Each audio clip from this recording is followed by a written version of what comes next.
Gentlemen, may I have your attention, please?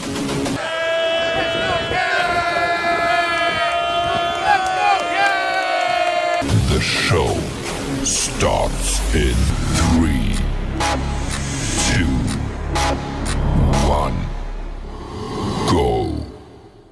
Good morning, CaneSport. It's January the 23rd, 2023. I'm Gary Ferman, the publisher of CaneSport.com, joined today by a full house as we discuss the news of the day, presented as always by LifeWallet, where the time is now to take charge of your personal health from top to bottom, left to right. We got Matt Shodell, Azubi Charles, and Stephen Wagner. The young guys are a little weary this morning. No argument on that. So if you see their eyes start to close during the course of the show, yes, they want to get back to bed. Yes, they want you to know that they worked very hard this weekend to bring you guys what is going to be a ton of content for several days to come here at CaneSport.com. And guys, of course, I am talking about Battle 7-on-7 Miami. The week every single year that brings a great number of the top skill athletes from around the country to South Florida to play 7-on-7 football, to just have a little fun out on the grass out at Mills Pond Park this year in Broward County. And Azubi and Steven, you guys were out there from start to finish and got to watch pretty much the greater majority of the action out there. So I think the best thing to do first is just turn the floor over to you guys to tell us what you saw, who impressed you, and how it pertains to the Miami Hurricanes, with the qualifier being that you now are going to sit down and empty out your notebooks and write a whole litany of stories about all these kids. Stephen, let's start with you. This was your first Battle 7-on-7. Your overall thoughts? I guess I'll just start off with I am both very tired and very sunburned. I did forget to put on sunscreen on Sunday, and that absolutely is going to come back to bite me. The good news, though, I'm pretty sure that it's going to kill my watch tan, so I'm really, really excited about that. But overall, the talent level there was absolutely tremendous. I had a chance to see Jeremiah Smith and JoJo Trader in person on the South Florida Express 7-on-17, and these two kids, I mean, my goodness. It really felt like on Saturday they kind of had the thunder and lightning combination going for them, with Jeremiah being more of the thunder and JoJo Trader being a little bit more of the lightning. And then on Sunday, it felt like it was a little bit more of JoJo Trader's turn to make some of these unbelievable big plays and, really push the ball down the field and have some of these big time catches. But my observation was that those two guys, those two Chaminade kids, looked like the undoubtedly best players at this entire tournament, any position. And keep in mind, the number of 4- and 5-star kids there, I couldn't even count it. Well over 24 4- and 5-star kids, big name recruits from across the country. I'm pretty sure every single Power 5 program in America has extended an offer to someone at that camp. And I felt like Jeremiah Smith and JoJo Trader were hands down the two best players out there. I thought Jeremiah Smith was probably the best overall on Saturday. I thought JoJo Trader maybe took the lead back a little bit on Sunday, but overall I was remarkably impressed by those kids. And then, of course, a tremendous amount of kids that Miami's still recruiting or still in the running for, or in some cases think and hope that they're still in the running for. And we'll talk a little bit more about Smith and Trader here in a minute. Azubi, your overall thoughts of what you saw out there this weekend? Yeah, looking back at Saturday and Sunday, I just, the talent was just everywhere. You're looking left and right, you're seeing 4- or 5-star guys. And my biggest thing was I got to see a lot of guys from out of the state of Florida that I haven't seen played in person. One of those big eye catchers to me for sure was Mazio Bennett from Greenville, South Carolina. recently was at Miami, recently decommitted from Tennessee, and just actually getting to watch him in person in an in-game situation. I know it's not with pads and everything like that, but just watching him play, I can see why Miami's so high on this kid. Another kid that really stood out to me was Brandon Witten on that Raw 7-on-7 team, a big receiver. I've seen him a couple times, but seeing him in person again playing, 7-on-7 games was huge. Another guy that impressed me was KJ Duff. He doesn't have an offer quite yet from Miami, but he's a big 6'4". He's kind of a tweener. He doesn't know if he's going to be a tight end or a wide receiver. And guys like that are some guys that I didn't really, have on my radar or anything like that, but you just watch them play and it's like, wow, this kid really, really stands out. And I feel like there's a good amount of guys like that this weekend too. So just all around great tournament from 5 stars, 4 stars to guys that are trying to make a name for themselves as well. So 7-on-7 season is the receivers' time to shine. Let's be honest. The rules favor those guys quite a bit. They pretty much get to run around and do whatever they want. And the poor DBs got to try to keep up with them and aren't usually real successful just because of the skill set of a lot of these guys. And so Smith and Trader, 2 5 stars, obviously the talk of the event. Everybody wants them. Jeremiah Smith committed to Ohio State early on here. Trader not committed to anybody yet, but the big buzz coming out of the event the entire weekend, guys, was that he is leaning stronger and stronger to the Miami Hurricanes. Did you guys get that impression being out there around him? With Trader, I feel like the Miami buzz has always been there, but I'm feeling, coming on recently, he's kind of picking up a little bit with, 2024 guys being, the real targets now with the 2023 guys kind of going into college. Obviously, Trader isn't a guy that says many words, but when you bring up Miami, I spoke with him at the South Florida Express exhibition. I brought up Miami. You can just see the smile light up on his face when he talks about the Hurricanes a little bit. So I feel like that buzz has been there. It's just now it's kind of getting a little bit more publicized with Trader. All right. Yeah, so I had a chance to chat with him a little bit too. I'm just going to throw this in there real quick. And I had the chance to actually ask him, would you want to keep this Chaminade duo of you and Jeremiah Smith going at the next level? Would that be something that you'd be interested in? And I know Azubi's asked him that before, and he's kind of been quiet on that. But whenever I asked him that, he smiled, he just went, yeah, oh yeah, he really did like that idea. And obviously, Miami's still trying to make that push for Jeremiah Smith as well. Jeremiah Smith is actually in a group text with a ton of the Miami coaching staff members, including Coach Cristobal, and they'll just be sending him stuff like daily. This is a team effort trying to get Jeremiah Smith to go to Miami, and I really found it interesting that JoJo Trader said he kind of likes that idea of maybe potentially playing with Jeremiah Smith at the next level as well. Yeah, and the crux of the recruiting with those guys is still ahead. Let's be honest. A lot of uncertainty. Is Josh Gaddis going to be back, not be back? Who is going to be coaching the receivers at Miami? It's been an issue for the last year, no sugarcoating it. Players that were concerned that they weren't going to be developed at that position. And, we saw Hakeem Williams go to FSU. We saw Brandon Innes go to Ohio State this year. And then we saw Jeremiah Smith commit to Ohio State very early in this cycle. And so Miami's got some catching up to do, but it really can't start, guys, until that process, the internal processes work themselves out. Who's going to be the OC? Is it going to be Gaddis? Is Gaddis going to leave? Who's going to coach the receivers? Frank Ponce, the quarterback coach, left. Who's coaching the quarterbacks? A lot of uncertainty right now on the offensive side of the football that has to work itself out before Miami can really roll its sleeves up and get, in the weeds, so to speak, and battle it out for not just Smith, but really Trader as well.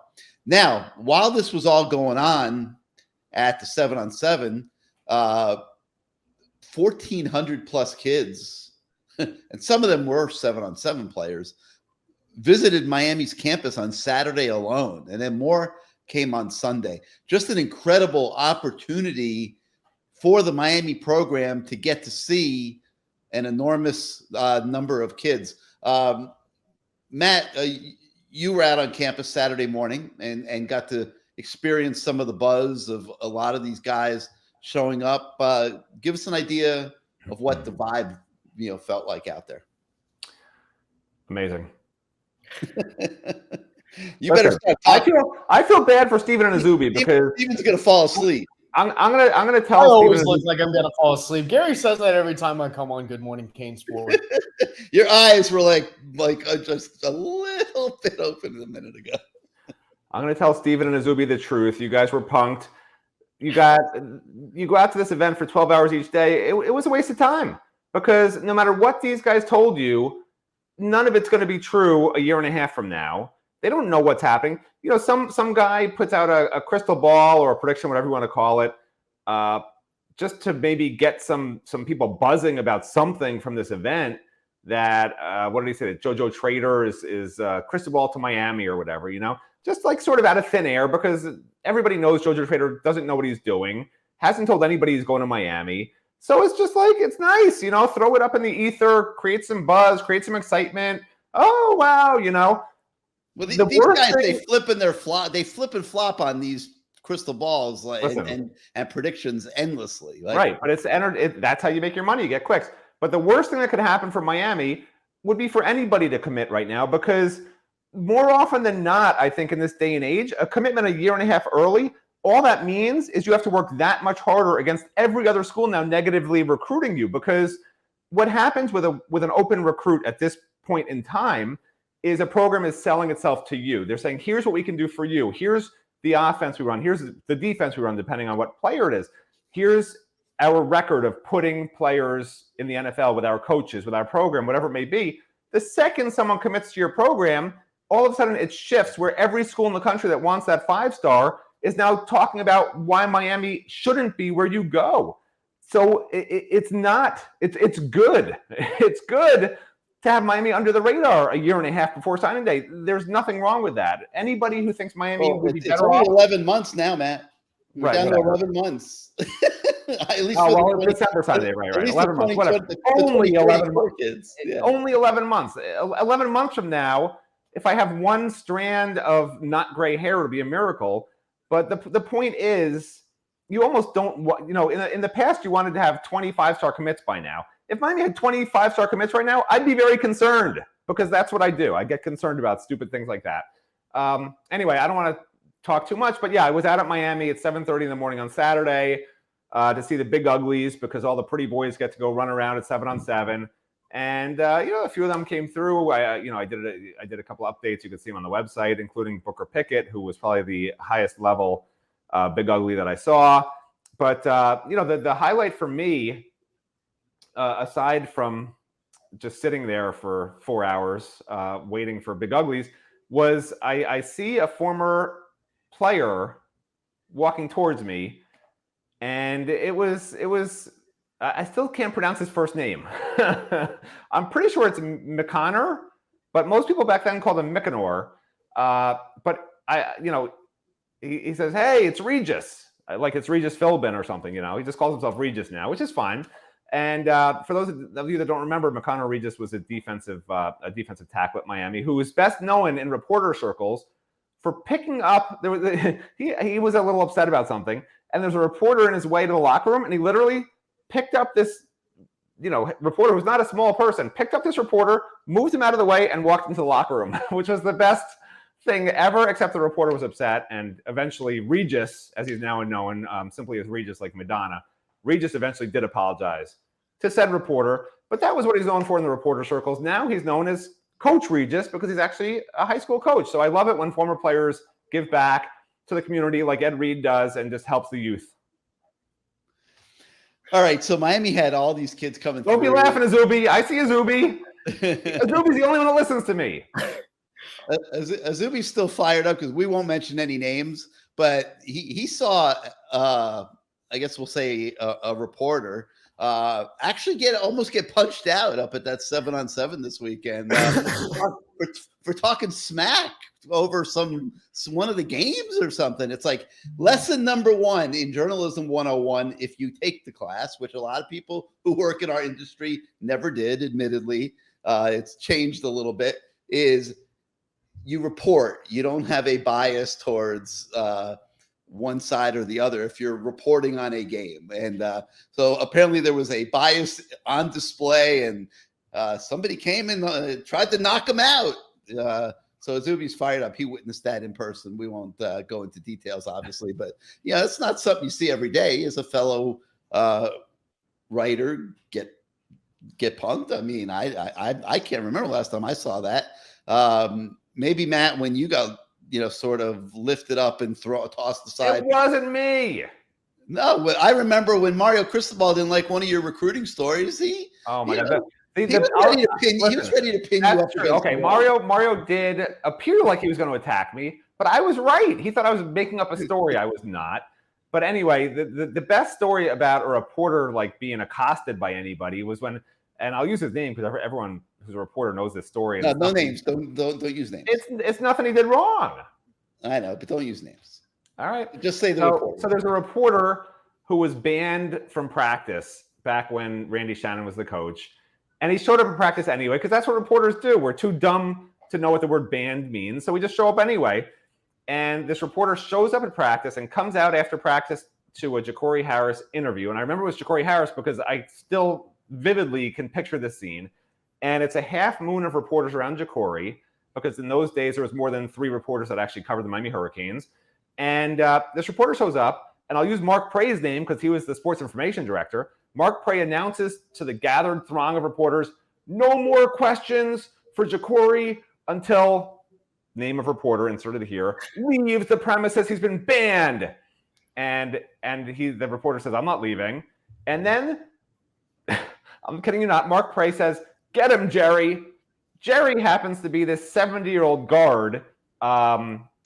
And Jerry started to chase the reporter around. I remember that circle, and it was like those of you that are Benny Hill fans. It was like the Benny Hill running in the intro, bum bum bum dun dun, like one of those things.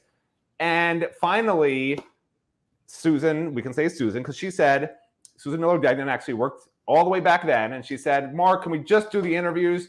And Mark talked to somebody for a minute, and he said, as long as insert name of a reporter here. Doesn't ask any questions, we will allow him to remain and simply listen.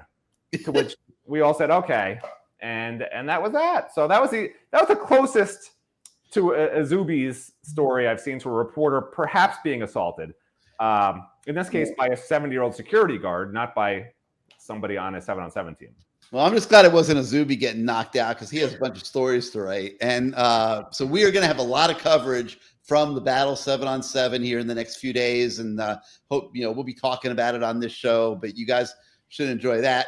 But I can't move on without mentioning one kid that was among the talk of the town, so to speak, coming out of Battle, and that was a quarterback for the Louisiana Bootleggers, okay, which is a very high-profile 7-on-7 team, and this kid was slinging it all over the field out there, and people were, wow, this kid's got talent. And somebody clearly called Mario Cristobal because by the end of the weekend, this 2025 quarterback had an offer from the Miami Hurricanes. And wait till you lay your eyes on this one. Now, he's a junior in high school, okay? Now, I look at this picture, guys, and I'm thinking, wow, man, they're making these quarterbacks young these days.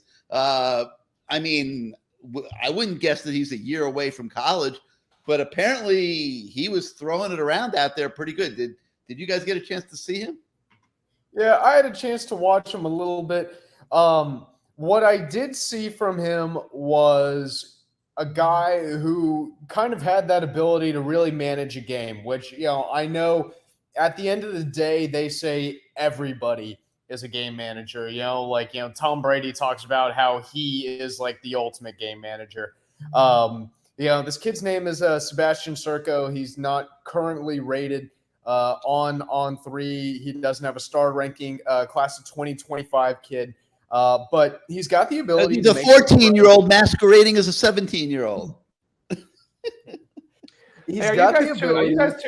Are you guys too young to know what bootleggers are, by the way? Do you know what that means?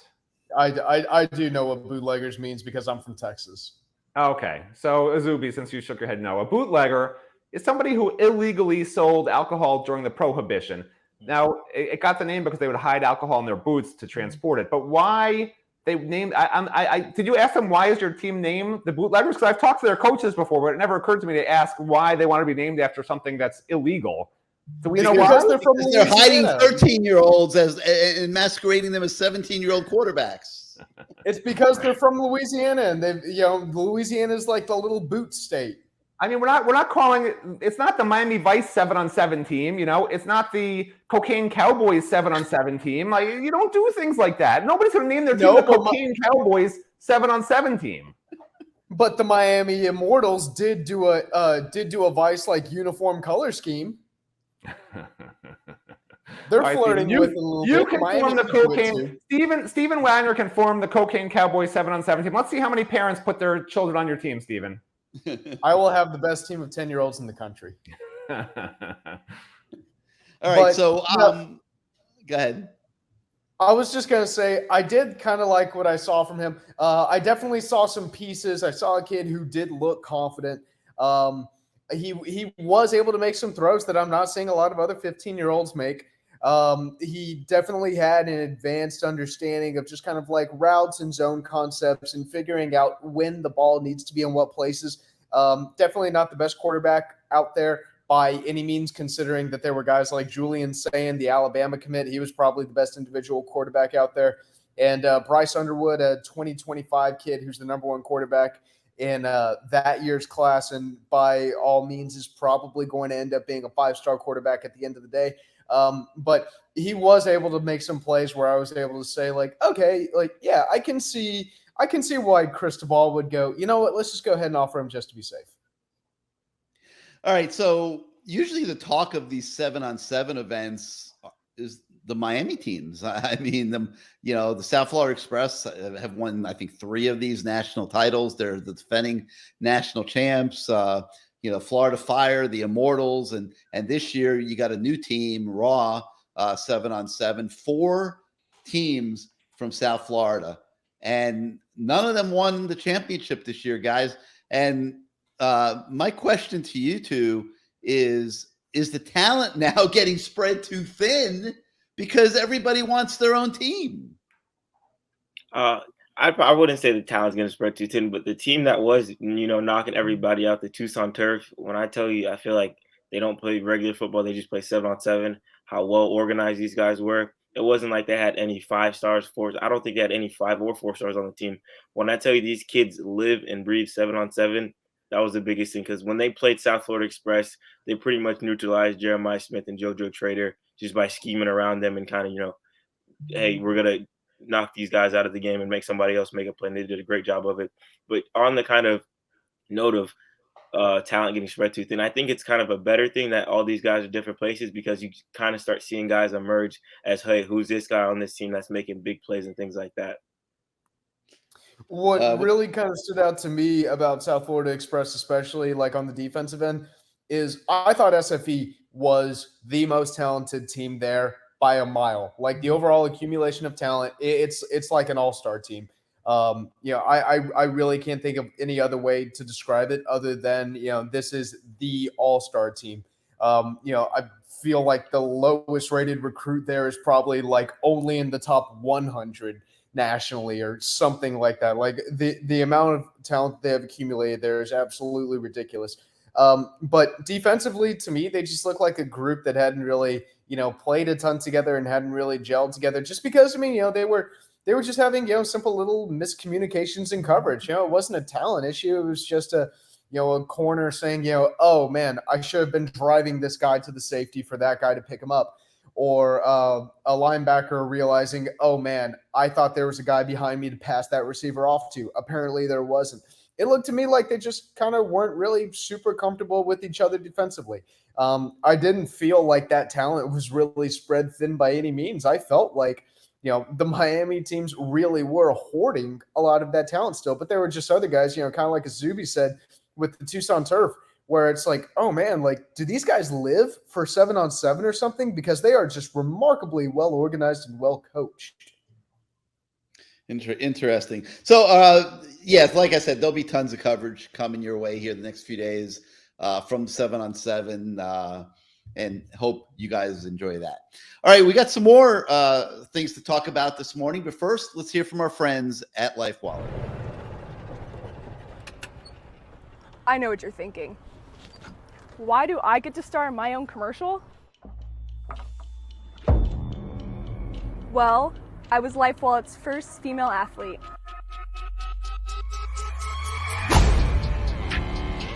So let me be the first to let you in on a little secret on how I've grown my NIL. Introducing Life Wallet Sports, a revolutionary platform giving athletes complete control over their NIL opportunities, connecting athletes to brands and businesses specific to their followers' likes and interests.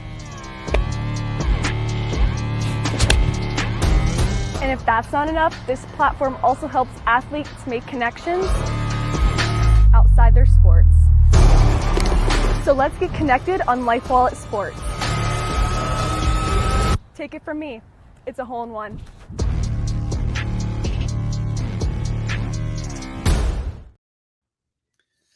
All right.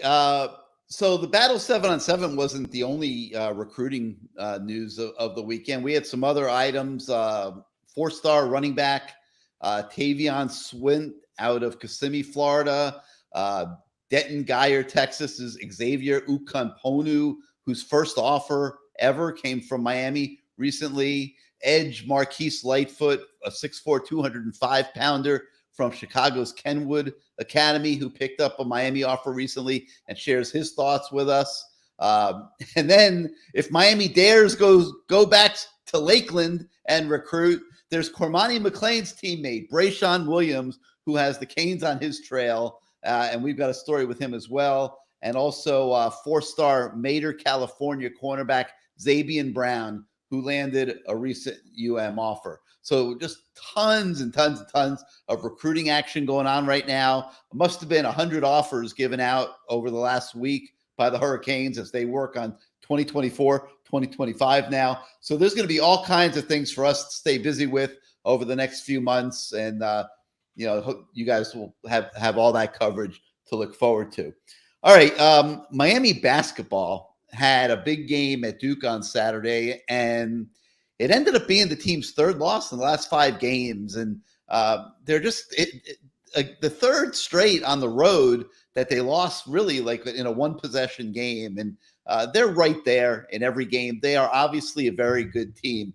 But Azubi, you've been watching them religiously. I know you probably didn't get a chance to see the Duke game because you're out at Battle. But there's just a little something right now. I mean, look, very few teams around the country, have an Isaiah Wong, a Nigel Pack, a Jordan Miller, and a Norchad Omier. 4 pieces of that quality is not something that you see very often in college basketball. And that's why Miami is going to be in every single game. But there seems to be just a little something missing, and they're not getting enough out of the other guys.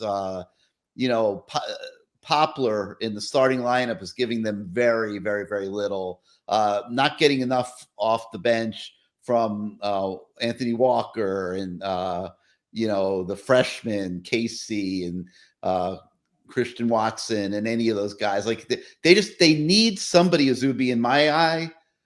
1 or 2 guys have got to step up here in the second half of the season if this team is going to make a run in March.